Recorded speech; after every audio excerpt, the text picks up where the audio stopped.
السلام علیکم ورحمۃ اللہ وبرکاتہ۔ بسم اللہ الرحمن الرحیم۔ حضرت نوح علیہ السلام کی کشتی کہاں بنی، کیسے تیار ہوئی اور اس کی تیاری میں کتنا وقت لگا، اس کا آج ہم مختصر سا جائزہ لیں گے۔ اس سے پہلے ہم حضرت نوح علیہ السلام اور ان کی قوم کے بارے میں تھوڑا سا جان لیتے ہیں۔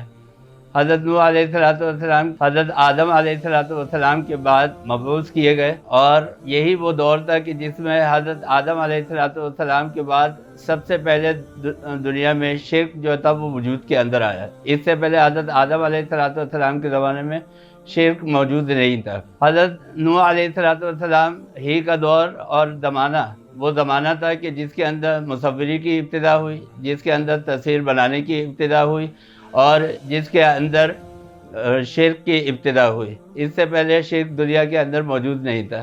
حضرت نوح علیہ السلام نے اپنی قوم کو 950 سال تبلیغ کی۔ آپ کی عمر 1050 برس تھی، جس میں سے 950 برس آپ نے تبلیغ کے اندر گزار دیے، لیکن حضرت نوح علیہ السلام کی قوم وہ ایمان لے کر نہیں آئی۔ حضرت نوح علیہ السلام نے ہر طرح سے کوشش کی، ان کے گھروں پر جا کر ان کو اعلانیہ، ان کو چھپ چھپا کے، ان کو الگ بلا کے۔ قرآن کریم کہتا ہے کہ قال ربی انی دعوت قومی لیلا ونہارا، دن میں بھی نصیحت کی، رات میں بھی نصیحت کی، لیکن یہ قوم ایمان لے کر نہیں آئی۔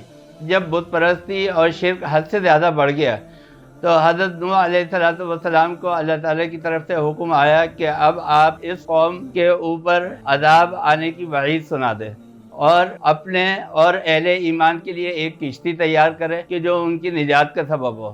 لہذا حضرت نوح علیہ السلام نے ایک کشتی کی تیاری شروع کر دی، اور یہ کشتی جو تھی یہ 547 فٹ لمبی تھی اور 91 فٹ چوڑی تھی اور 47 فٹ اونچی تھی۔ اتنی بڑی کشتی کی تعمیر اللہ تعالیٰ نے حضرت نوح علیہ السلام کو فرمایا کہ ہماری آنکھوں کے سامنے اور ہماری ہدایات کے مطابق اس کشتی کو آپ تیار کریں۔ لہذا حضرت نوح علیہ السلام کو اس کشتی کی بناوٹ میں اور تیاری میں 100 سال کا عرصہ لگا۔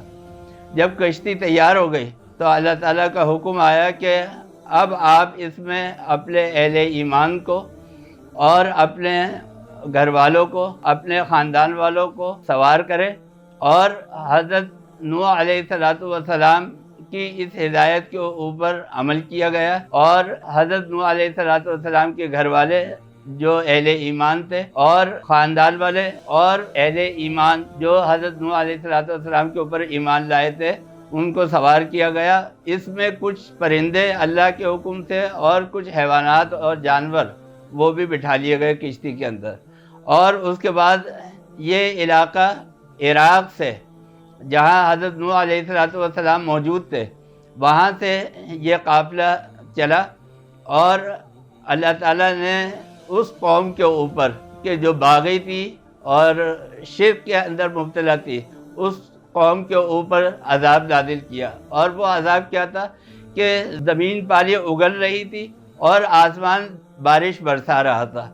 ایسی طوفان کے اندر اور ایسے عذاب کے اندر یہ کشتی جو ہے یہ اپنا سفر کرتی رہی، اور سفر کرتے کرتے کرتے کرتے یہ اس مقام تک پہنچ گئی کہ پانی جو ہے وہ سروں سے اونچا ہوتے ہوتے وہ پہاڑوں سے بھی اونچا ہو گیا۔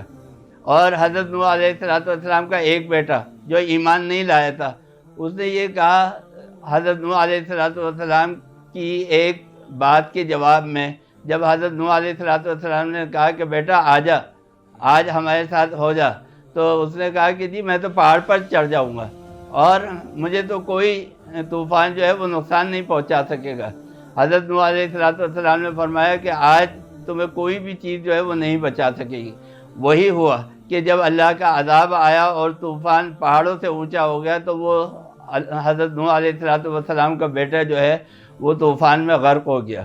تو جب وہ بیٹا طوفان کے اندر غرق ہونے لگا تو حضرت نوح علیہ السلام نے فرمایا کہ اے اللہ میرے بیٹا ہے، یہ میرا بیٹا ہے، اس کو بچا لے۔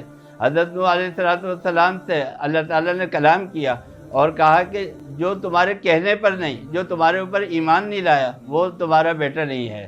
تو لہذا حضرت نوح علیہ السلام 7 ماہ تک اس کشتی میں سوار رہے، اور یہ 7 ماہ کا سفر کرتے کرتے کشتی ایک مقام، جس کشتی کا نام آرک ہے، تاریخ کے اندر اس کشتی کو آرک کے نام سے جو ہے وہ یاد کیا جاتا ہے، یہ کشتی مقام کوہ جودی کے اوپر پہنچی اور وہاں پر جا کر یہ ٹھہری۔ 7 ماہ لگے، اور یہ عذاب جو ہے یہ متواتر جاری رہا۔ تو حضرت نوح علیہ السلام جب طوفان تھم گیا اور بارش تھم گئی اور زمین نے پانی اگلنا بند کر دیا، تو حضرت نوح علیہ السلام زمین کے اوپر تشریف لے آئے، اور اس کے بعد جو بچے کچے لوگ تھے، جو اہل ایمان لوگ تھے، انہوں نے اللہ تعالیٰ کی توحید کو عام کرنا شروع کر دیا، اور حضرت نوح علیہ السلام کی تعلیمات کے اوپر عمل کرنا شروع کر دیا۔